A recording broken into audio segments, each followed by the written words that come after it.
the time in which my desires manifest. And how come it takes so much time to manifest some things and it doesn't take much time for others to manifest at all? So this is probably going to be a multi-part the lesson as well. So let me just start off by saying that time is irrelevant.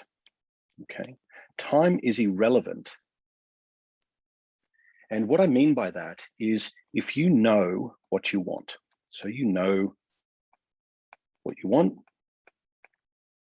and you are very clear on that, you have a very clear, specific intention, goal, result that you want to experience, then time is irrelevant because you are training your body, okay? You are training your body to experience the event, which is the emotion of having your desires fulfilled.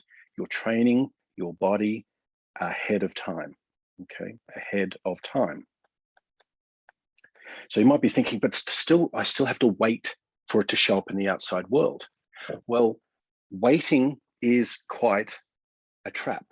The term waiting, the syntax behind the word waiting means that I am waiting in anticipation, but am I waiting with impatience? Am I waiting with the attachment of that it may not arrive, or that it may arrive, or the attachment to how it's going to arrive, or the attachment to, is it going to arrive in exactly the same way that I intended it to? So there's all this attachment.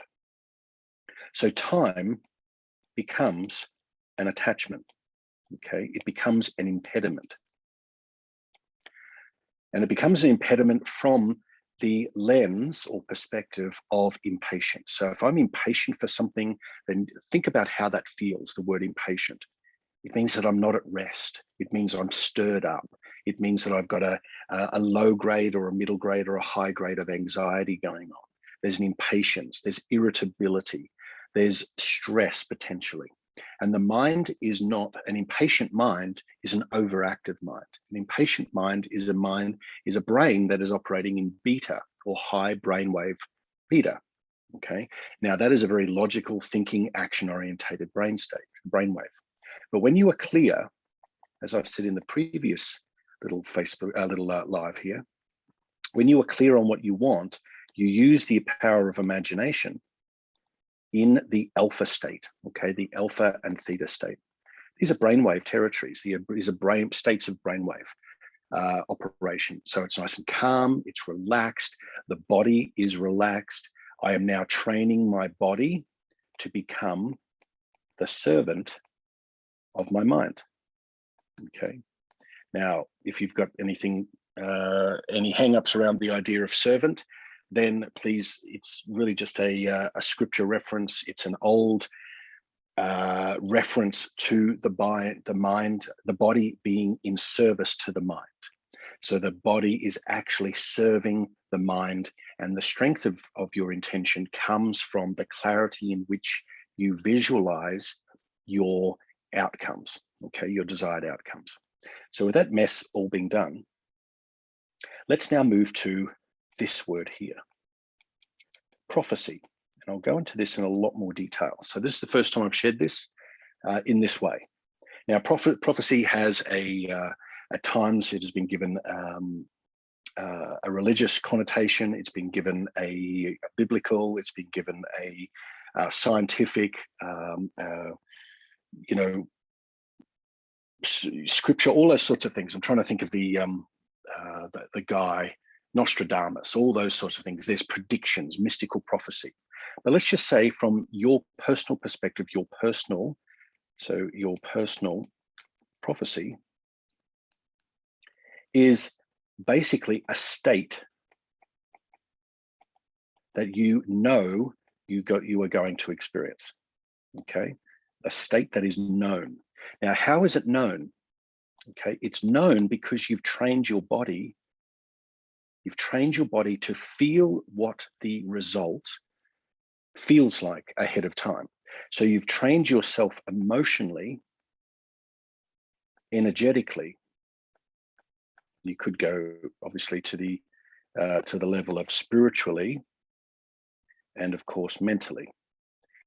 You've trained yourself at all of these levels and more on what your future looks like, feels like, and how you exist, how you act, how you operate in your desired future, because your imagination takes you there. It says, this is how I feel. These are the types of people that I'm interacting with. This is the type of language that's been used. These are the words that are shared with me.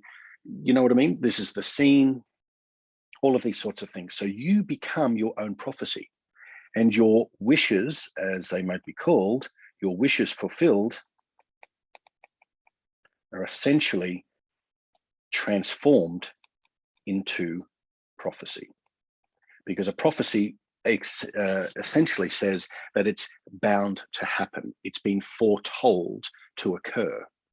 So if it's been foretold to occur, then it means that if I give myself, I imagine something with clear conviction, okay? If I hold the intention and hold the image and feel what it would be like when my wish, desire, my intention, the result that I want is fulfilled, when it actually happens. So you hold the image, it's very clear, you hold it, you feel it, and you essentially become it. So you become the result. And the result is, I am now the person that I visualized or intended myself to be. I've now fulfilled my own prophecy. Does that make sense? So when I fulfill my own prophecy, it means that I did this. I created this. So therefore we move as it's an I am. I am. So the I am is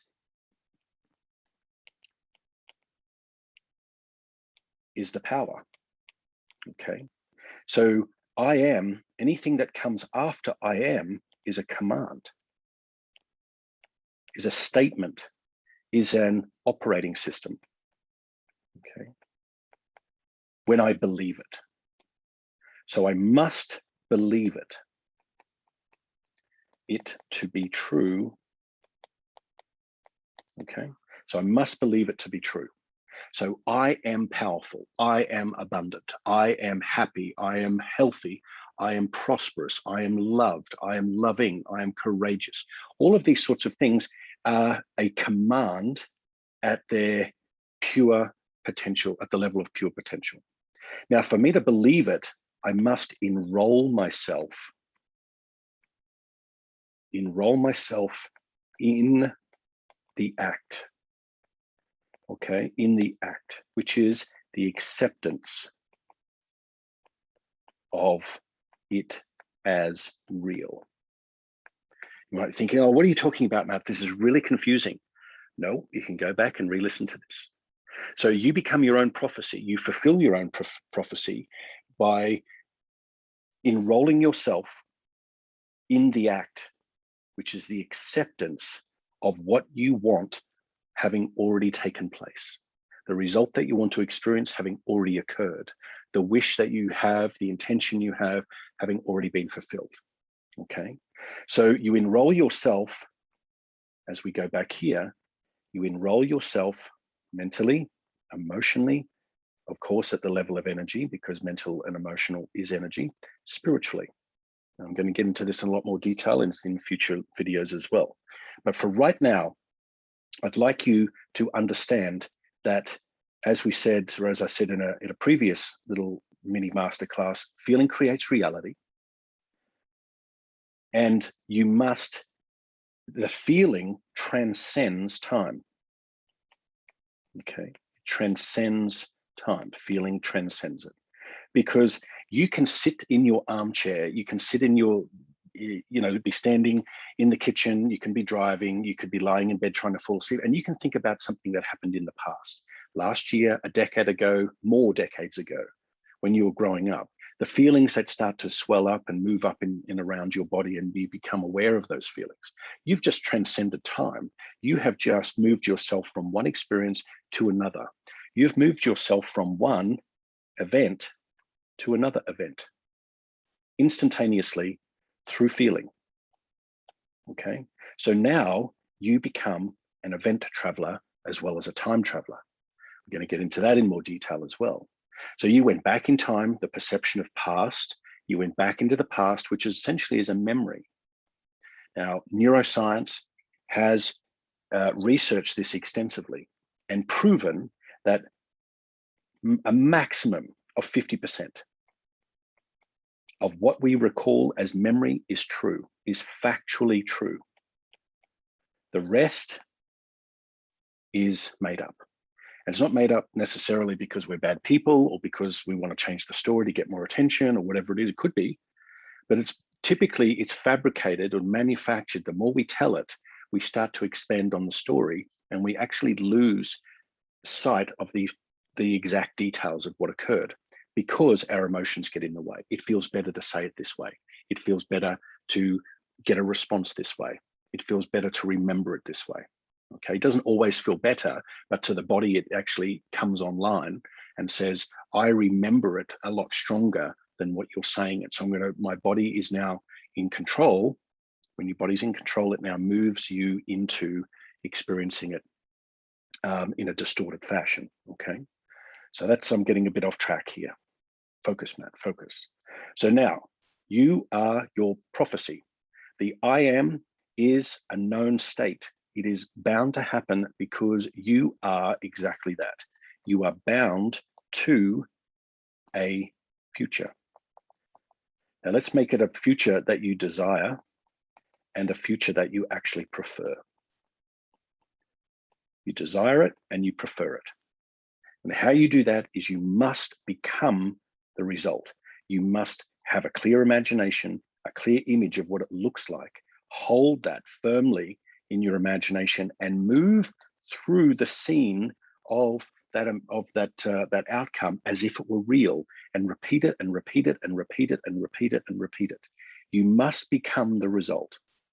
And as you become the result, you then are essentially enacting the command or the new operating system, which is I am the outcome. I am the event that I want to experience. I am the emotion that is the resulting or is the proof that I'm having this experience. Because how do you know you're having an experience if you didn't have the emotion? How do you know? If I didn't feel joy at holding, my baby, then how would I know the event occurred? How would I remember that? So emotion is the imprinting of the event. It's also a signal that the event has occurred. Okay, so it's like a time stamp or a memory stamp. It's an energetic signature. All right, so emotions equal energetic signatures. I'm going to get into that in a lot more detail too. So how do you get the belief that I must believe it to be true? I enroll myself in it, and that I become the acceptance of it, that it is real through the power of my emotions. I must feel it. I must allow new information in to upgrade my concept of self. All right. So now when you're starting to think about why is something taking so much time, it's because here, and I'll put like a clock face. Okay. So here you are in time. Here you are the result, and you are out of time. So one lives in the result, and the other observes themselves outside the result. So I observe myself outside the result by saying I'm not there yet. It's like being in the car with the kids. Are we there yet? Are we there yet? Are we there yet? Like, come on. You can be there in your mind. If you can travel forward in the future or back into the past, metaphorically and perceptively in your mind in a matter of a moment, using the power of your emotions, then you can do that here too. So once the body becomes the event, which means it is filled with light, it is filled with new information. It is filled with the emotions of the result. Then your result will be soon to follow. Your result will soon follow. Doesn't matter whether it's a healing, whether it's money, whether it's your soulmate, so to speak, whatever it is, business result, new clients, changing house, upgrading the roof on the house, back tires to the car, whatever it is, okay? You are filled with new information, light enters your field, and your new set of emotional instructions has upgraded your state of being, and your body is now a mirror of your new future, energetically speaking.